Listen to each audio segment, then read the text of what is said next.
টানাপোড়েনের পর, দড়ি টানাটানির পর 10 দিন পর মুখ্যমন্ত্রী ঘোষণা হলো রাজস্থানে। একদিকে চলছিল বিজেপির ভিতরে কন্দল, একদিকে চলছিল দল ত্যাগের জল্পনা, যেখানে 35টি বিধায়ক নিয়ে দল ত্যাগের কথা বারবার উঠে এসেছিল এবং সেই সংখ্যাও ছিল বসুন্ধরা রাজে সিন্ধিয়া, যে মুখ্যমন্ত্রী হওয়ার জন্য অনেক দর কষাকষি করেছিলেন, কিন্তু শেষ পর্যন্ত তিনি মুখ্যমন্ত্রী হলেন না এবং 10 দিন পর বিজেপির মোটামুটি একটা কন্দল মিটিয়ে মুখ্যমন্ত্রীর নাম ঘোষণা করলেন ভজনলাল শর্মা। এবং যাকে মুখ্যমন্ত্রী ঘোষণা করা হয়েছে একেবারে নতুন, যাকে বলা যায় ভারতীয় রাজনীতিতে অভিনব এবং আশ্চর্যজনক, প্রথমবার ভোটে দাঁড়িয়েই মুখ্যমন্ত্রী হয়েছেন, এটা একটা বেনজির ঘটনা। প্রথম দিকে যে কন্দল চলছিল, সেই কন্দলে নিজেদের মতো মুখ্যমন্ত্রী বসানোর অনেক প্রয়াস বা অনেক কূটকৌশল চালিয়ে গিয়েছেন মোদি, অমিত শাহ।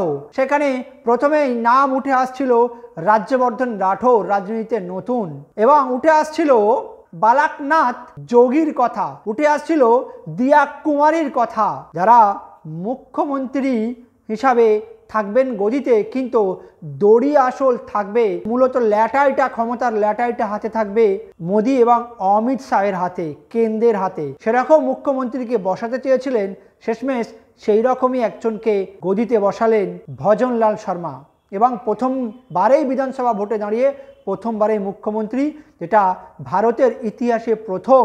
যেভাবে যোগী প্রথম মুখ্যমন্ত্রী হন উত্তরপ্রদেশে, প্রথমবারে যোগী মুখ্যমন্ত্রী হয়েছিলেন, তাতে আশ্চর্য হয়েছিল সবাই যোগীকে মুখ্যমন্ত্রী ঘোষণা নিয়ে। যেখানে যোগীর নামে অনেক হেড স্পিচ এবং হত্যারও মামলা ছিল, সেই রকম ব্যক্তিকে মুখ্যমন্ত্রীর গদিতে বসিয়ে চমক দেখিয়েছিলেন অমিত শাহ এবং মোদি এবং অমিত শাহ। কিন্তু যোগী ছিলেন পুরনো দিনের রাজনীতিবিদ, তিনি মুখ্যমন্ত্রীর আগে বেশ কয়েকবার বিধায়ক এবং সাংসদ হয়েছিলেন, এবং এই এমন হেড স্পিচ করেছিলেন, মুসলিমদের নামে ঘৃণা, বিষাক্ত উক্তিও ছিল তার এফআইআরও ছিল তার নামে, যে কবর থেকে মহিলাদের তুলে ধর্ষণ করার বক্তব্যও ছিল ভাইরাল, এবং বাবরি মসজিদ ধ্বংসের মামলাও ছিল তার নামে। সেই যোগীকে মুখ্যমন্ত্রী ঘোষণা করে যেমন তাক লাগিয়ে দিয়েছিলেন, এবারেও কিন্তু প্রথমবার ভোটে দাঁড়ানো ব্যক্তিকে মুখ্যমন্ত্রী করে আশ্চর্যজনকভাবে এক চমক দিয়েছেন। কোনো ক্রমে বিজেপির কোন্দল মিটেছে রাজস্থানে, কিন্তু শেষ পর্যন্ত কি এই বিজেপির ঐক্যভাবে সব বিধায়করা থাকবেন, নাকি ঘোড়া কিনা বেচা হবে? কারণ আপনারা ছবিতে দেখতে পাচ্ছেন বসুন্ধরা রাজে যেভাবে দাঁড়িয়ে আছে বিজেপি নেতাদের কাছে, যেন মনে হচ্ছে তিনি মর্মাহত, দুঃখিত এবং মনে মনে কিছু ভাবছেন তিনি। পরবর্তীকালে হয়তো আমরা মহারাষ্ট্রের মতো ঘোড়া কেনা বেচার খেলা দেখতে পাবো, যেভাবে কংগ্রেস আর শিবসেনার সরকারকে ফেলে দিয়ে সেই অটোওয়ালাকে মুখ্যমন্ত্রী করেছিল।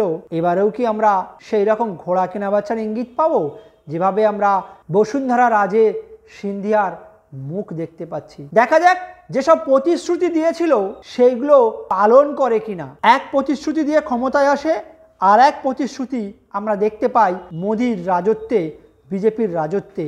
বর্তমানে রাজস্থানে মুখ্যমন্ত্রী ঘোষণা হয়েছে, তার পরবর্তীতে আমরা দেখতে পাবো তাদের সেই প্রতিশ্রুতি দেওয়াগুলো কি বাস্তবে রূপায়িত হচ্ছে। 3000 টাকা করে মহিলাদের প্রতি মাসে বিদ্যুৎ ছাড়, এবং গ্যাসের দাম 500 টাকা, যেখানে সারা ভারতের গ্যাসের দাম 1200 টাকা, যেখানে 500 টাকা ভোটে ক্ষমতায় আসার জন্য ডিক্লেয়ার করেছে, সেটা কি ভোটের পরবর্তীতে 5 বছর কি জনগণ পাবে, এবং সেই প্রতিশ্রুতিগুলি বাস্তবে হবে, এটাই এখন বড় প্রশ্ন।